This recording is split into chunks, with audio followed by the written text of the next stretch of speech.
Gutted for real estate, then sold to a startup. Lord & Taylor opened its doors in 1826. Let that sink in. That's before the telephone, before the Civil War, before Macy's even existed.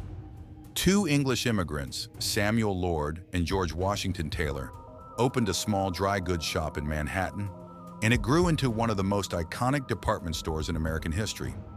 The flagship store on Fifth Avenue became a New York institution, famous for its holiday window displays that families lined up to see every December, generation after generation. This wasn't some flash-in-the-pan retailer chasing a trend. This was nearly 2 centuries of American retail history, older than the concept of the department store as most of us understand it. Which makes what happened to it in 2020 even harder to watch, because the ending wasn't really about a pandemic. The pandemic just happened to be standing there when the last domino fell. To understand the end, you need to understand Richard Baker. He's not the founder. Lord & Taylor's founders died over a century before he was born. Baker is a real estate investor by training and by career, someone who built his fortune acquiring struggling retail chains largely because of what sat underneath them: valuable property in prime locations.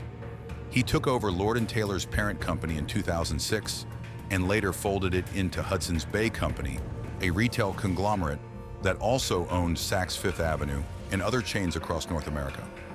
Baker was, by his own public statements and extensive industry reporting, deeply focused on real estate value. He's on record talking about unlocking the worth of flagship store locations, treating the dirt and the building as separate assets from the business selling sweaters and perfume on top of it. In interviews and investor calls, the framing was consistent. Retail operations were sometimes discussed almost like a tenant paying rent on very, very expensive land. That's not a crime. It's a legitimate business strategy. But it's also a strategy where the store itself can quietly become the least important part of the equation. For a while, this strategy looked almost genius. Hudson's Bay Company sat on real estate most retailers could only dream of. Flagship buildings in Manhattan, Toronto, Germany, you name it. Analysts at times argued the real estate alone was worth more than the entire company's stock market value, which is a strange thing to say out loud about a retailer. And in 2019, Baker's company made a headline-grabbing move. They sold Lord & Taylor's historic Fifth Avenue flagship building to WeWork, the office-sharing company, for roughly $850 million. On paper, that's a massive win, a huge cash infusion from a single building. In reality, it meant the store's most iconic, most valuable asset, the actual real estate, was no longer even part of the company selling the clothes. Lord & Taylor kept operating there for a while, now simply renting space in a building it used to own outright. The crown jewel had already been sold off. The store was still open. But structurally, something important had already changed. Here's the twist, and it's a genuinely wild one. In late 2019, Hudson's Bay Company sold Lord & Taylor, a department store chain older than the United States' entire highway system, older than the light bulb, to a company called Liquidation. Liquidation was a clothing rental subscription startup, the kind of business that mails you a box of clothes to try on, wear for a while, and mail back. It was small, it was privately funded through venture capital, it was not profitable, and it had never operated a single physical department store in its existence. The deal was reportedly worth around $100 million, with Hudson's Bay keeping a minority stake in the combined business. Think about the scale mismatch for a second. A startup running warehouses full of rental blouses just became the owner of dozens of massive brick-and-mortar department stores, each one with its own real estate footprint, staffing, inventory logistics, and nearly 2 centuries of brand expectations attached to it. It's the retail equivalent of handing the keys to a cruise ship to somebody who's only ever driven a jet ski around a lake. The idea, apparently, was that Liquid's data and subscription model could modernize Lord & Taylor's e-commerce. Whether that theory ever got tested properly is debatable, because almost immediately the world had other plans. You can probably guess what happened next. Liquidation, a subscription box company already running on thin, venture capital-funded margins, was now responsible for dozens of Lord & Taylor stores full of rent obligations, payroll for thousands of employees, and warehouses of seasonal inventory, right as COVID-19 shut down physical retail across the entire country in March 2020. Stores closed their doors, some for what was supposed to be a few weeks. Foot traffic vanished overnight. Revenue for a mail-a-box of closed business and revenue for a mall-based department store chain both collapsed at the same time for the same reason, which is about the worst possible combination of businesses to be simultaneously managing during a global shutdown.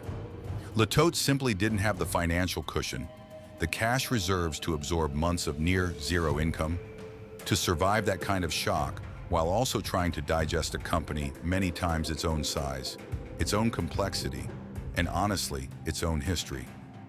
Employees who had worked holiday windows and helped generations of families weren't just facing a temporary furlough. Many were about to lose their jobs entirely, through no fault of their own, caught in the middle of a corporate structure that had been quietly hollowed out years before any of them ever heard the word pandemic. In August 2020, Liquidation filed for Chapter 11 bankruptcy, a legal process where a company reorganizes its debts under court supervision, sometimes to keep the business running in a leaner form, and sometimes as a formal, court-approved stepping stone to shutting down entirely.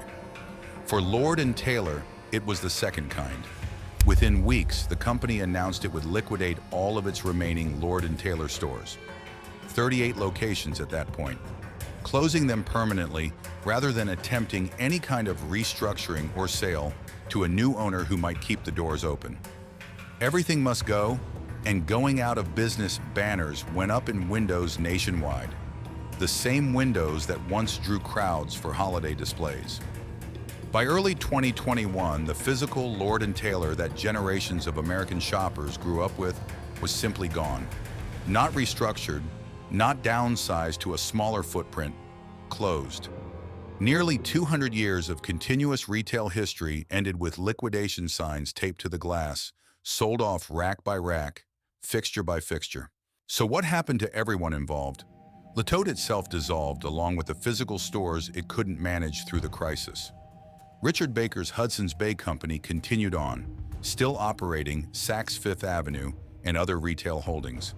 And Baker himself has remained active in real estate and retail investment circles, still publicly associated with the real estate-driven playbook that defined much of his career. And oddly, the Lord & Taylor name didn't disappear entirely. In 2021, a company called Sadia Group acquired the brand and relaunched it purely as an online store, with no physical locations at all. So technically, the name lives on in a browser tab somewhere. The 194-year-old brick-and-mortar institution does not. The real lesson here isn't just a pandemic killed a retailer. Plenty of department stores survived 2020 and are still operating today. The deeper lesson is about what happens when a company's real estate becomes worth more and gets prioritized more than the actual business operating inside it. When the building is worth more than the store, sooner or later somebody is going to sell the building, and the store is the one left holding the rent bill. Let me know what you think in the comments. Did selling off that Fifth Avenue flagship seal Lord & Taylor's fate years before COVID even hit? Or was this always going to end this way regardless? Subscribe. We post a new bankruptcy story every day. Which company's collapse do you want to see next? Write it in the comments.